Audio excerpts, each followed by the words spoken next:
Hello student, स्वागत है आपका आपके अपने YouTube channel unique maths study में। आज के इस वीडियो में हम क्लास 10th साइंस यानी विज्ञान के 2020 में जो पेपर हुआ है, जिसके पेपर का कोड था 824 NM, इसका सॉल्यूशन देखेंगे। तो चलिए टाइम न लेते हुए वीडियो को शुरू करते हैं।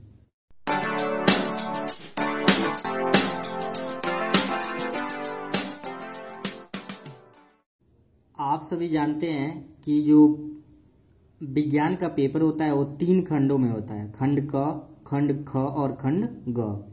तो पहले में होता है फिजिक्स, दूसरे पार्ट में होता है केमिस्ट्री यानी रसायन विज्ञान, और तीसरे में होता है बायोलॉजी यानी जीव विज्ञान। तो तीनों खंड में कुछ बहुविकल्पीय प्रश्न दिए होते हैं। तो जितने भी बहुविकल्पीय प्रश्न थे इस प्रश्न पत्र में, वो मैंने ऑलरेडी एक वीडियो में सॉल्व कर दिया है। उस वीडियो का लिंक मैं डिस्क्रिप्शन में दे दूंगा, आप वहां से जाके जरूर देख लें उस वीडियो को। तो आज का जो पहला क्वेश्चन होगा वो क्वेश्चन नंबर 2 से स्टार्ट होगा। आज के इस वीडियो का क्वेश्चन नंबर 2 कह रहा है, यदि मिट्टी का तेल, तारपीन का तेल तथा जल के अपवर्तनांक क्रमशः 1.44, 1.47 तथा 1.33 है, इनमें प्रकाश की चाल किनमें सबसे अधिक होगी और क्यों होगी? तो देखते हैं। यहाँ पे एक चीज आपको और बता दें, ये जो देख रहे हैं पेज पे सॉल्व कर दिया गया है, इसका PDF मैं लिंक में दे दूंगा, आप चाहें तो वहां से डाउनलोड कर सकते हैं। ठीक है, तो 824 NM 2020 का विकल्पीय क्वेश्चन भी आप देख सकते हैं, स्क्रीनशॉट ले लें। मैं सीधे सेकेंड क्वेश्चन पे चलता हूं। तो जो दिया था क्वेश्चन नंबर सेकेंड में, यहाँ पे मैंने लेट कर लिया था। क्या दिया था? मिट्टी के तेल का अपवर्तनांक, तो कैरोसिन इंग्लिश में बोलते इसलिए के से डिनोट किया गया, दिया था 1.44। टारपीन के तेल का अपवर्तनांक T से इसे डिनोट कर दिया गया, प्रदर्शित किया गया, यह दिया था 1.47 तथा जल का अपवर्तनांक दिया है 1.33। तो वाटर यानी W लिख दिया गया है। अब आगे क्या करना है, लिखेंगे वी नो दैट। एक फार्मूला यहाँ पे यूज करेंगे, क्योंकि आपको बताना है कि जो क्वेश्चन में यही कहा है कि आपको बताना है कि प्रकाश की चाल सबसे अधिक किस माध्यम में होगी। तो आपको V की वैल्यू बतानी है। तो यहाँ पे आप एक फार्मूला जानते हैं, अपवर्तनांक N = C/ क्या होता है? V। ठीक है, तो इस फार्मूले में हम V को यहाँ पे ट्रांसफर कर देना है, N को यहाँ पे। तो V हो जाएगा C/N। N आपका क्या है? अपवर्तनांक। C यहाँ पे है हवा में प्रकाश की चाल। तो आपको क्या निकालना है कि प्रकाश की चाल इन माध्यमों में किसमें सबसे ज्यादा होगा। तो ध्यान से देखेंगे, V के यानी कैरोसिन में जो प्रकाश की चाल है वो कितना होगा? C की वैल्यू लर्न कर लेंगे, 3 × 10⁻, क्या होता है? 8। और यहाँ पे कैरोसिन का क्या अपवर्तनांक दिया था? 1.44, वो लिख लिया गया। ठीक, फिर लिखा गया VT यानी प्रकाश की चाल किसमें? तारपीन के तेल में। C की वैल्यू वही होगा, 3 × 10⁸ by 1.47। और VW यानी वाटर में प्रकाश की चाल, पानी में प्रकाश की चाल क्या होगा? 3 × 10⁸ बटे 1.33, एक पानी में है। तो आपको पता होगा कि जिसका हर सबसे कम होगा, उसकी वैल्यू क्या आएगी? ज्यादा आएगी। तो ये 1.44 है, 1.47 है, 1.33, तो सबसे ज्यादा क्या आएगा? VW आएगा। यही रीजन है कि सॉल्व करने पे, रीजन पूछा था तो बताएंगे क्योंकि सॉल्व करने पे VW का क्या आ रहा है? वैल्यू ज्यादा आ रहा है।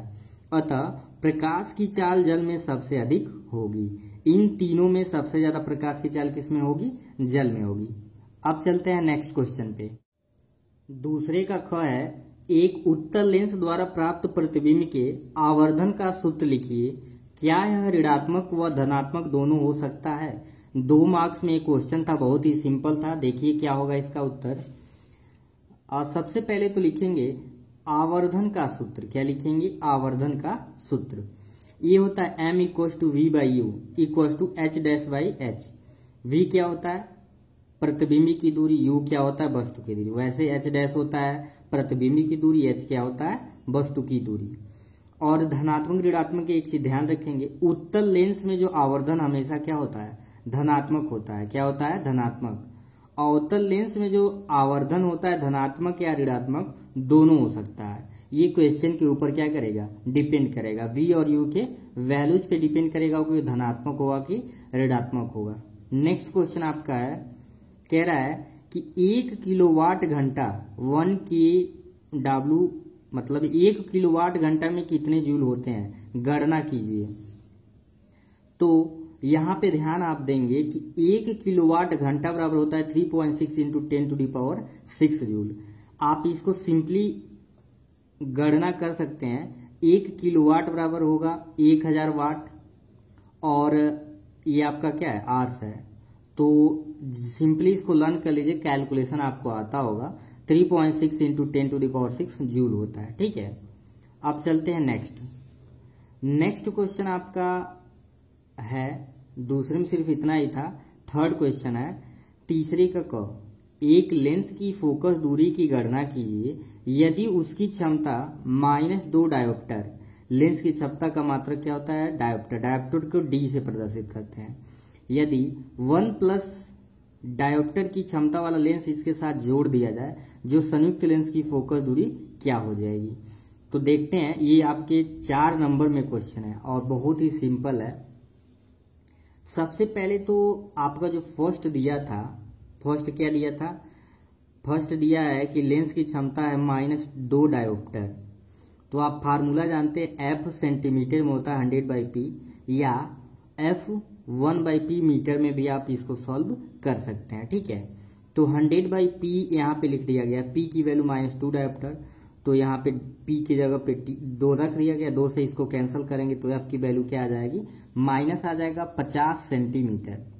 नाउ अब कह रहा है कि अगर ये 2 डायोप्टर का कोई लेंस था, पावर लेंस का था, उसमें फिर एक और लेंस ऐड कर दें तो उसका फोकस दूरी क्या हो जाएगा। तो P बराबर P1, ये मान लीजिए, समझिए एक तरह से P1 इसको मान लीजिए, जो कि -2 डायोप्टर था, और P2 की वैल्यू क्या था, 1 डायोप्टर। तो -2 एंड 1 यानी -1 डायोप्टर हो जाएगा। तो पुनः फिर वही फार्मूला, F इन सेंटीमीटर, यानी फोकस दूरी सेंटीमीटर में 100 यहाँ पे D लिख दिए हैं, तो 100/-1 यानी F इक्वल हो जाएगा -100 सेंटीमीटर। और चूंकि माइनस में आया तो कौन सा लेंथ होगा, अवतल लेंस होगा। तो आई होप आपको क्वेश्चन समझ आते जा रहे होंगे। तो वीडियो को एक बार लाइक जरूर करें और मित्रों के साथ जरूर शेयर करें। तीसरे के क में ही अथवा करके दिया है, ये भी आपके 4 नंबर का एक क्वेश्चन है। कह रहा है कि 15 सेमी फोकस दूरी के किसी उत्तल लेंस से कोई वस्तु 10 सेमी दूरी पर रखी है, प्रतिबिंब की स्थिति तथा प्रकृति ज्ञात कीजिए। बहुत ही सिंपल है, सभी लोग आई होप आप लोग कर लिए होंगे। यहाँ पे जो तैयारी कर रहे हैं अगले एग्जाम के लिए उनके लिए भी है, और जो कर चुके हैं वो भी अपने क्वेश्चन को मिला सकते हैं। तो तीसरे के क के अथवा में ध्यान दीजिए, क्या कह रहा है कि 15 सेमी फोकस दूरी और वस्तु 10 सेमी दूरी पर है। यानी क्या क्या दिया है आपके क्वेश्चन में, जो दिया है गिवन दैट करके लिखेंगे F, चूंकि उत्तल लेंस की फोकस दूरी धनात्मक होती है इसलिए क्या लिखा गया, 15 सेंटीमीटर, ये याद होना चाहिए। और वस्तु की दूरी हमेशा चाहे उत्तल लेंस हो चाहे अवतल लेंस या दर्पण हो, क्या होता है, ऋणात्मक होता है। तो -10 सेंटीमीटर आपको भी निकालना है, यानी वस्तु की दूरी निकालना है और आवर्धन उसका निकालना है। ये V और M आपको क्या करना है, निकालना था। तो लिखेंगे बाय यूजिंग फार्मूला, सूत्र के प्रयोग से। तो आप जानते हैं दर्पण का सूत्र होता है N/1/F = 1/V + 1/U। तो ध्यान दीजिए, यहाँ पे 1/V निकालेंगे तो क्या आ जाएगा, 1/V = 1/F - 1/U। बेसिकली समझिए प्लस है, ट्रांसफर हो गया तो क्या आ गया, माइनस हो गया। तो 1/V = 1/F - 1/U। अब वैल्यू रखिए, F की वैल्यू क्या था, 15 था, रख दिया गया है। माइनस फार्मूले में था और U की वैल्यू माइनस था, तो माइनस माइनस यहाँ पे क्या हो गया, प्लस, यानी 1/10। अब यहाँ पे मैंने बिना एलसीएम लिए क्रॉस मल्टीप्लीकेशन की सहायता से इसका मल्टीप्लाई इसमें और इसका मल्टीप्लाई इसमें, हर का गुणा हर में, यानी 10 × 10, 15 × 15 बट्टे 15 का 10 में गुणा करेंगे 150। आप चाहें तो लॉसल लेके भी सॉल्व कर सकते हैं। तो 15 10 हो गया है 25 और बट्टे कितना हो गया, 150। तो 25 6 के कितना होता है, 150, यानी 1/v = 1/6। तो इसको उल्टा लिख दीजिए, v उल्टा लिखिए चाहे क्रॉस मल्टीप्लाई, जैसे भी आप समझते, b का 1 में होगा तो b और 6 का 1 में होगा 6, यानी वस्तु की प्रतिबिंब की जो दूरी हो जाएगी 6 सेंटीमीटर। लिखेंगे पुनः आवर्धन m = आप जानते हैं -v/ क्या होता है u, तो v की वैल्यू 6 -6/, क्या हो जाएगा, u की वैल्यू था -10, तो 6/10 डिवाइड करेंगे 0.6, तो m की वैल्यू आपका क्या आ गया 0.6। तीसरे का ख है 2 ओम, 3 ओम तथा 6 ओम के प्रतिरोधों को किस प्रकार संयोजित करेंगे कि संयोजन का कुल प्रतिरोध, पहला क्या कह रहा है कि 4 ओम आना चाहिए, दूसरा क्या कह रहा है 1 ओम आना चाहिए। इसमें एक अथवा ही है, पहले इसको देखते हैं, ये भी आपके कितने नंबर का है, 4 नंबर का क्वेश्चन है। ध्यान से देखेंगे, बहुत इंपॉर्टेंट है ये क्वेश्चन। यहाँ पे दिए गए प्रतिरोध आपके क्या है, क्रमशः 2 ओम, 3 ओम तथा 6 ओम है। ठीक है, तो पहला आपको ऐसे सॉल्व करना है, इसको ऐसे सेटअप करना है कि 4 ओम आ जाए तुल्य प्रतिरोध, और दूसरी कंडीशन में 1 ओम आ जाए। तो इस सर्किट डायग्राम को अच्छे से समझ लें। पहले बैटरी से एक सिंगल ए से बी तक एक 2 ओम जोड़ देंगे, और बाकी 3 ओम और 6 ओम को क्या करेंगे, पैरेलल इस तरीके से ऐड कर देंगे। ठीक है, तो अब ए से डी के बीच का कुल प्रतिरोध कितना लाना है, 4 ओम।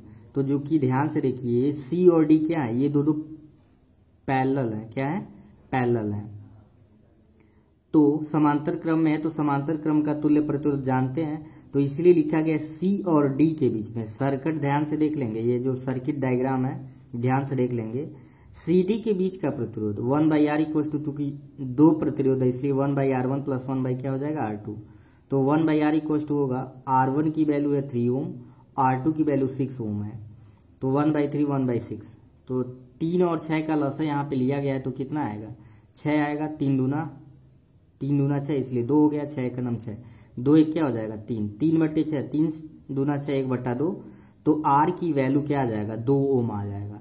यानी C से लेके D के बीच का जो प्रतिरोध कितना है अभी 2 ओम, तो इसलिए लिखेंगे, ध्यान से देखेंगे सर्किट को, इसलिए AD के बीच तुल्य प्रतिरोध क्या होगा, AB का प्रतिरोध प्लस CD के बीच का प्रतिरोध, यानी 2 ओम + 2 ओम 4 ओम। तो पहला तो यही आपको लाना था, कितना लाना था 4 ओम।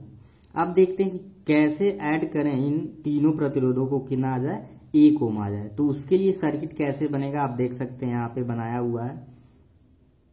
तीनों प्रतिरोधों को क्या जोड़ देंगे, पैरेलल यानी समांतर क्रम में जोड़ देंगे। देख लीजिए, ए और बी के बीच में तीनों प्रतिरोधों को कैसे जोड़ दिया गया है, पैरेलल। यहाँ पे आपका बैटरी है, ए बी लिख दिया गया है, तो लिखेंगे ए बी के बीच का प्रतिरोध, और प्रतिरोध का आप जानते हैं फार्मूला क्या होता है, अगर पैरेलल में हो तो 1/r = 1/r1, जितने भी प्रतिरोध सबको ऐड कर लेते हैं, प्लस 1/r2 + 1/ क्या हो जाएगा r3, तो 1/r = r1 की वैल्यू 2 ओम, r2 की वैल्यू 3 और r3 6 है। तो एलसीएम लेके जब सॉल्व करेंगे तो टोटल क्या आ जाएगा, r आ जाएगा 1 सेंटीमीटर। तो आई होप कन्फ्यूजन दूर हो गया हो। अगर कोई भी कन्फ्यूजन तो आप कमेंट करके भी बता सकते हैं, या एक बार वीडियो को फिर से पीछे बैक करके एक बार देख लें, तो कोई डाउट नहीं रहेगा, आपको अच्छे से समझ आ जाएगा। तीसरे के ख का जो अथवा है देखते हैं, किसी चालक के प्रतिरोध से क्या तात्पर्य है, यह किन कारणों पर निर्भर करता है। ये भी 4 नंबर का है और छोटा सा एक क्वेश्चन है, इसका आंसर लिखना पड़ेगा। पहले बात, प्रतिरोध होता क्या है उसे समझते हैं।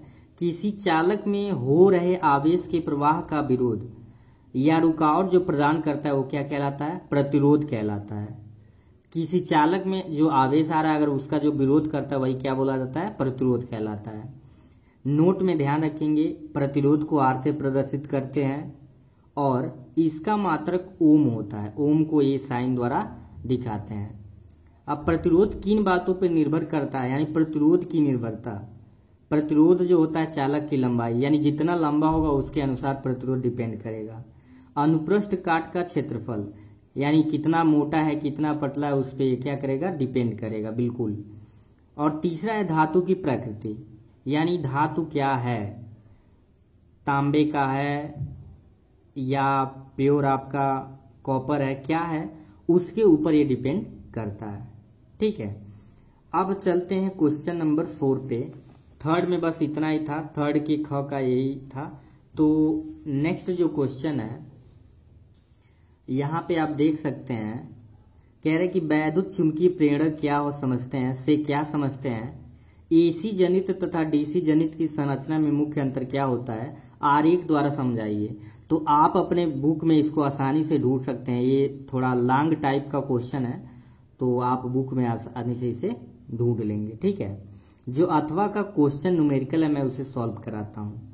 अथवा में क्या कह रहा है, दिए गए परिपथ में गणना कीजिए। एक परिपथ यहाँ पे बनाया हुआ है, ए और सी है, फिर आपका बी है, यहाँ पे 2 ओम देख रहे हैं, 2 रजिस्टेंस है, एक 4 ओम एक 4 ओम, यहाँ पे 4 ओम है, यहाँ पे बैटरी 6 वोल्ट का है। पहले क्या कह रहा है, ए तथा बी बिंदुओं के बीच तुल्य प्रतिरोध। तो मैं सर्किट बनाया नहीं हूँ, आपको यहीं से देखना है और क्वेश्चन यहाँ पे सॉल्व मैसेज किया हूँ, तो देख सकते हैं आप। क्वेश्चन नंबर 4, ए और बी के बीच तुल्य प्रतिरोध। तो सबसे पहले हम ए और सी के बीच का प्रतिरोध निकालेंगे। तो क्या लिखेंगे, ए सी के बीच तुल्य प्रतिरोध, ये दोनों समांतर क्रम में है, तो 1/R = 1/R1 + 1/R2। ठीक है, यानी 1/R = 1/4 + 1/4। तो हर समान अंश को जोड़ लिया यानी 2/4। तो काटेंगे इसे तो क्या आएगा, 1/2 होगा, और क्रॉस मल्टीप्लाई करेंगे, आर की वैल्यू कितना आ जाएगा, 2 ओम आ जाएगा। ठीक है, तो जब ए और सी के बीच 2 ओम, यानी इन दोनों को मिला दिए तो क्या हो गया, ए, इन दोनों को मिलाने के बाद ये दोनों क्या हो जाएंगे, श्रेणी क्रम में। तो लिखेंगे इसलिए ए तथा बी बिंदुओं के बीच तुल्य प्रतिरोध, यानी इन दोनों को मिलाए 2 ओम 4 ओम, यानी 6 ओम हो जाएगा। तो पहला ये हो गया। फिर दूसरा क्या कह रहा है, धारा का मान। तो धारा का मान आई निकालना है। तो बी दिया था, यहाँ पे बी कितना दिया है, 6 वोल्ट। B = 6, R = आप अभी निकाले हैं, टोटल प्रतिरोध क्या आया सर्किट का, 6 ओम। B का फार्मूला जानते हैं IR, इसलिए इसको पहले लिखा गया IR = B, यानी I का फार्मूला यहाँ से क्या बना लिया आपने, V/R। तो B की वैल्यू भी 6 है और R की वैल्यू भी 6 है। I कितना आ गया, धारा कितना आ गया, 1 एम्पियर। I का मात्रक क्या होता है, एम्पियर। एग्जामिनेशन में हमेशा ध्यान दें कि मात्रक जरूर लिखें। विज्ञान में जब भी कोई भी न्यूमेरिकल प्रॉब्लम सॉल्व करें तो यूनिट उसका लिखना बहुत जरूरी होता है। अब इसका थर्ड पार्ट देखते हैं, ए तथा सी बिंदुओं के बीच का विभवांतर, ए तथा सी। तो ए सी को सॉल्व किए थे तो इनके बीच कितना धारा आया था, 2 ओम, और आई तो सब में समान हो गया क्योंकि ये क्या हो गया, समांतर से इसको श्रेणी बना, श्रेणी में आपको पता है धारा समान होता है। तो लिखेंगे AC के बीच का क्या, विभवांतर। विभवांतर का फार्मूला V = IR, I 1 है और AC के बीच का जो प्रतिरोध था वो 2 ओम था, इसलिए V की वैल्यू 2 और विभवांतर का मात्रक क्या होता है, वोल्ट होता है। तो फिजिक्स आपका सारे क्वेश्चन सॉल्व हो गए। अब चलते हैं केमिस्ट्री पे। खंड ख का पहला क्वेश्चन तो मैं वीडियो में बता दिया, फिर भी यहाँ देख लीजिए। निम्न में कौन सा तत्व धात्विक है, तो लिथियम होगा। कौन सा कार्बनिक यौगिक असंतृप्त यौगिक है, एथिलीन होगा। थर्ड है धोने के सोडा का रासायनिक सूत्र, ये होता है Na2CO3 × H2O। चलते हैं क्वेश्चन नंबर 6 पे। क्वेश्चन नंबर 6 आपका दिया हुआ है कि निम्नलिखित यौगिकों का संरचना सूत्र लिखिए। क्या लिखना है, संरचना सूत्र। पहला आपका दिया है प्रोपेनॉल, तो मेथ एथ प्रोप, यानी थर्ड पे है, यानी 3 कार्बन होंगे इसमें। तो कैसे ऐड करेंगे ध्यान दीजिए। इसका जो संरचना सूत्र होगा कॉपी में नोट करते चलेंगे, CH3 bond CH bond CH3, और चूंकि 2 यहाँ पे कह रहा है कि प्रोपेनॉल 2, यानी दूसरे नंबर पे हम क्या कर देंगे OH, क्योंकि अल ग्रुप के लिए OH जोड़ते हैं, ये हो जाएगा प्रोपेनॉल 2। सेकेंड में कहा है कि पेंटेनल, तो पेंटेनल का क्या होगा, 5 कार्बन होना चाहिए इसमें, यानी CH3 bond CH2 bond CH2 bond CH2 bond CHO। ठीक है, ये इसमें अल ग्रुप आ गया तो CHO हो जाएगा। ठीक है, अब देखते हैं कि 6 का ख क्या है। निम्नलिखित अभिक्रियाओं का संतुलित रासायनिक समीकरण लिखिए। जिंक प्लस सिल्वर नाइट्रेट को जब आपस में रिएक्शन कराएंगे तो क्या मिल रहा है, जिंक नाइट्रेट प्लस सिल्वर। इसका क्या लिखना है, इसका फार्मूला लिखना है और इसको संतुलित करना है। तो ध्यान दीजिए, जिंक का क्या होता है Zn, AgNO3 आपका क्या होता है, सिल्वर नाइट्रेट। तो इसको जब मिलाएंगे तो बनेगा ZnNO3 plus Ag, ZnNO3 plus Ag। दूसरा कह रहा है कि मैग्नीशियम हाइड्रोक्साइड, यहाँ पे क्या बन गया, जिंक नाइट्रेट प्लस सिल्वर। क्या बना है, ये बना है आपका zinc nitrate plus silver. Second क्या दिया है, मैग्नीशियम प्लस हाइड्रोजन क्लोराइड, तो क्या बन रहा है, मैग्नीशियम क्लोराइड प्लस हाइड्रोजन। तो यहाँ पे आप सूत्र देख सकते हैं, Mg मैग्नीशियम, HCl आपका है हाइड्रोजन क्लोराइड, इसका रिएक्शन हो रहा है तो MgCl2 प्लस H2, यानी हाइड्रोजन के साथ क्या मिल रहा है, आपको मिल रहा है मैग्नीशियम क्लोराइड। मैग्नीशियम क्लोराइड 2 है तो क्या हो गया, क्लोराइड। यहाँ पे फार्मूला आप नोट कर सकते हैं, ठीक है। अब आप देखेंगे 7 का क, प्रत्येक यौगिक के दो दो उपयोग लिखिए। आपको बताना है कास्टिक सोडा का उपयोग कहाँ होता है, प्लास्टर ऑफ पेरिस का उपयोग कहाँ कहाँ पे होता है। 2 नंबर में एक क्वेश्चन है, सिंपल सा है। तो सबसे पहले क्या पूछा हुआ है, कास्टिक सोडा का उपयोग। कास्टिक सोडा का उपयोग साबुन बनाने में, चिकनाई में, पेट्रोलियम के शोधन इत्यादि में प्रयोग होता है। दूसरा क्या था, प्लास्टर ऑफ पेरिस, तो उसका प्रयोग कहाँ पे होता है, मिट्टी के बर्तन बनाने में, मूर्तियों खिलौनों के निर्माण में, हड्डियों को जोड़ने में। जो प्लास्टर आपका होता है उसमें प्लास्टर ऑफ पेरिस उसका प्रयोग किया जाता है। तो इनमें से कोई दो आप क्या कर सकते हैं, लिख सकते हैं, ठीक है। अब जो नेक्स्ट आपका है 7 का ख, क्योंकि जल्दी जल्दी इसलिए बताया जा रहा है, आप लोग सारे लोग एक बार पढ़ चुके हैं, सिर्फ सॉल्यूशन देखना है, इसलिए कोई भी कंफ्यूजन तो कमेंट आप कर सकते हैं। ख है, तत्व ए का इलेक्ट्रॉनिक विन्यास 287 है, तो तत्व का परमाणु क्रमांक तथा आवर्त सारणी में वर्ग संख्या बताइए। भी 2 नंबर का है। क्या दिया है, क्वेश्चन में दिया था कि तत्व ए का इलेक्ट्रॉनिक विन्यास 287, इसलिए परमाणु क्रमांक इन्हीं को क्या किया जाता है, ऐड 2 + 8 + 7 दैट इज 17। तो जब 17 आ गया, ये पूर्ण नहीं है, तो वर्ग संख्या इसका हो जाएगा सेकेंड ए, 7th का ए होगा, ठीक है। क्वेश्चन नंबर 7 का ग है, क्या होता है जबकि केवल रासायनिक समीकरण आपको लिखना है। जिप्सम को 337 केल्विन पर गर्म किया जाता है। तो ध्यान से देखेंगे, यहाँ पे सेकंड दिया था, बूझा हुआ चूने में क्लोरीन गैस प्रवाहित की जाती है। दोनों एक एक नंबर का है, तो पहले मैंने सेकंड को सॉल्व कर दिया है। तो जब बूझे हुए चूने को क्लोरीन के साथ गर्म किया जाता है तो CaOH Cl2 + H2O मिलता है, यानी विरंजक चूर्ण के साथ थोड़ा क्या मिलता है, वाटर मिलता है। एक बार और समझेंगे, CaOH ट्वाइस प्लस, जब यानी बूझे हुए चूने को क्लोरीन गैस के साथ गर्म करते हैं तो विरंजक चूर्ण यानी COH2 + H2O, जिसे ब्लीचिंग पाउडर बोलते हैं, प्राप्त होता है। पहला क्या था, जिप्सम को जब 337 केल्विन पर गर्म किया जाता है तो देखेंगे जिप्सम का फार्मूला होता है CaSO4 × 2H2O। ये जिप्सम का फार्मूला होता है, 373 केल्विन पे गर्म किया जाता है तो CaSO4 × 1/2H2O + 3/2H2O मिलता है, यानी प्लास्टर ऑफ पेरिस मिलता है जब इसको 373 केल्विन पे क्या किया जाता है, गर्म किया जाता है, ठीक है। क्वेश्चन नंबर 8, क्या होता है जबकि केवल रासायनिक समीकरण लिखना है। इसमें 2 पार्ट है, तो पहले फर्स्ट को देखते हैं फिर अथवा देखेंगे। यहाँ पे क्या क्या हुआ है कि एथिल एल्कोहल को सांद्र सल्फ्यूरिक अम्ल के साथ गर्म किया जाता है। सेकंड, एथिल एल्कोहल सोडियम के साथ अभिक्रिया करता है। तो एक एक देखते चलेंगे। पहले क्या कह रहा है, एथिल एल्कोहल, तो जब एथिल एल्कोहल को H2SO4 को क्या बोलते हैं, सांद्र सल्फ्यूरिक अम्ल के साथ जब गर्म किया जाता है तो एथिलीन मिलता है। क्या मिलता है, एथिलीन। C2H5OH + H2SO4 को गर्म किया जाता है तो C2 डबल बॉन्ड CH2+, यानी एथिलीन के साथ थोड़ा जल प्राप्त होता है।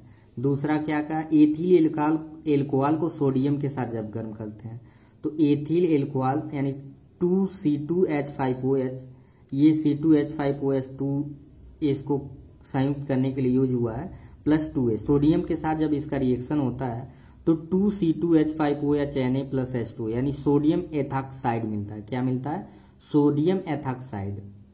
थर्ड है एसिटिक अम्ल में जब सोडियम हाइड्रोक्साइड मिलाया जाता है, किसमें? एसिटिक अम्ल में जब सोडियम हाइड्रोक्साइड मिलाया जाता है, तो थर्ड है यहाँ पे एसिटिक अम्ल CH3COOH आप लिखते चलेंगे मन करेगा तो, प्लस सोडियम हाइड्रोक्साइड यानी NOH जब रिएक्शन करता है तो क्या बनता है? CH3COONA प्लस H2O यानी सोडियम एसीटेट बनता है। क्या बनता है? Sodium acetate. फोर्थ है आपका सोडियम कार्बोनेट एसिटिक अम्ल के साथ क्रिया जब करता है, सोडियम कार्बोनेट एसिटिक अम्ल के साथ, तो यहाँ पे Na मतलब सोडियम बाद में लिखा गया है, एसिटिक अम्ल को पहले, तो इसमें कंफ्यूज नहीं होना है, पहले बात प्लस में है तो कोई दिक्कत नहीं है। 2CH3COOH प्लस Na2, इसको जब अब क्रिया कराया जाता है तो क्या मिलता है आपको?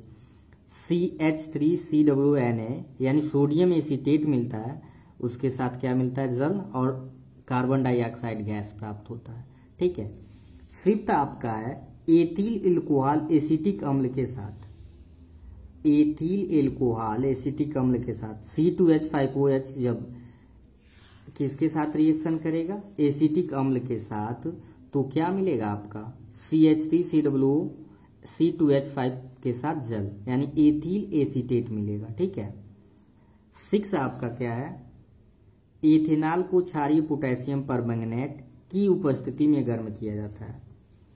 इथेनॉल को KMnO4 यानी पोटेशियम परमैंगनेट के साथ जब गर्म किया जा रहा है, क्षारीय KMnO4 यानी पोटेशियम परमैंगनेट के साथ, तो क्या मिल रहा है? CH3OH यानी एसिटिक अम्ल मिल रहा है।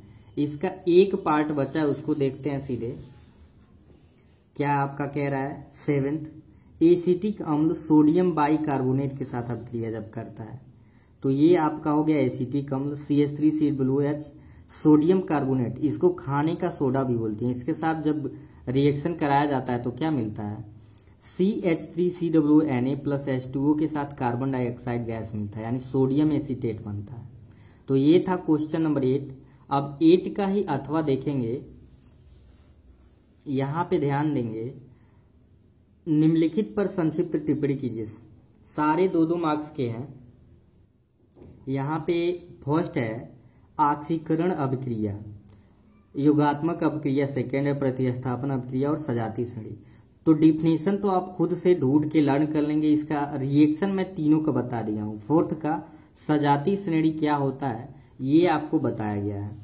पहला क्या है? ऑक्सीकरण अभिक्रिया, तो ये ऑक्सीकरण अभिक्रिया का रिएक्शन है CH3CH2OH KMnO4 के साथ जब मिलाया जाता है तो CH3COOH मिलता है। ठीक है। और सेकंड क्या कह रहा है? योगात्मक अभिक्रिया, योगात्मक मतलब जिसमें ऐड कुछ होता हो, तो CH2 बांड CH2 के जब हाइड्रोजन के साथ अभिक्रिया कराया जा रहा है तो ये दोनों क्या हो जा रहा है? दोनों आपस में संयुक्त हो जा रहा है, इसलिए इसको योगात्मक अभिक्रिया के रूप में बनाया गया। क्या मिला है? CH3 bond CH3। प्रतिस्थापन अभिक्रिया के लिए रिएक्शन होगा CH4 को जब क्लोरीन के साथ रिएक्शन कराया जा रहा है तो क्या मिला है? CH3Cl और प्रतिस्थापित करके हाइड्रोक्लोरिक अम्ल NaHCl आपको मिल रहा है। लास्ट इसका है सजातीय श्रेणी, इसको ध्यान से देख लेंगे। सजातीय श्रेणी समान क्रियात्मक समूह वाले यौगिक जिनके क्रमागत सदस्यों के बीच CH2 का अंतर होता है। किसका अंतर होता है? CH2 का अंतर होता है और इन्हें एक ही सामान्य सूत्र से प्रदर्शित किया जा सकता है। क्या होता है? सजातीय श्रेणी। सजातीय श्रेणी का एग्जाम्पल आपका है एल्कोहल श्रेणी, जिसका साधारण फार्मूला होता है CnH2n+1OH। अगर N1 रख रहे हैं तो क्या मिलेगा? CN2 यानी CH3OH। N2 लेंगे तो क्या मिलेगा? C2H5OH। यानी ऐसे आप N की वैल्यू बढ़ाते जाएंगे, आपको फार्मूला क्या हो जाएगा? मिलते जाएगा। तो ये था केमिस्ट्री के क्वेश्चंस। बायोलॉजी में आपका खंड ख है। खंड ख में जो 9वां क्वेश्चन है, 9वें के पहले का आंसर होगा माइटोकॉन्ड्रिया। प्रचलित रूप से ऊर्जा गृह कहलाता है तो होगा माइटोकॉन्ड्रिया। मानव वृक्क का कार्य है उत्सर्जन करना। जीवाश्म ऊर्जा का स्रोत है पेट्रोलियम। और घ है केवल प्रोटीन के बने होते हैं तो प्रायंस होते हैं। क्या होते हैं? प्रायंस। बाकी जो बायो के क्वेश्चंस हैं ये सारे थ्योरेटिकल होते हैं, सारे क्वेश्चन मतलब बड़े बड़े होते हैं, तो आप इनको आसानी से अपने बुक से लर्न कर सकते हैं, देख सकते हैं। तो आई होप आपको वीडियो पसंद आया हो। वीडियो पसंद आया तो अपने मित्रों के साथ शेयर करें और कमेंट सेक्शन में बताएं आपको वीडियो कैसा लगा। Thank you.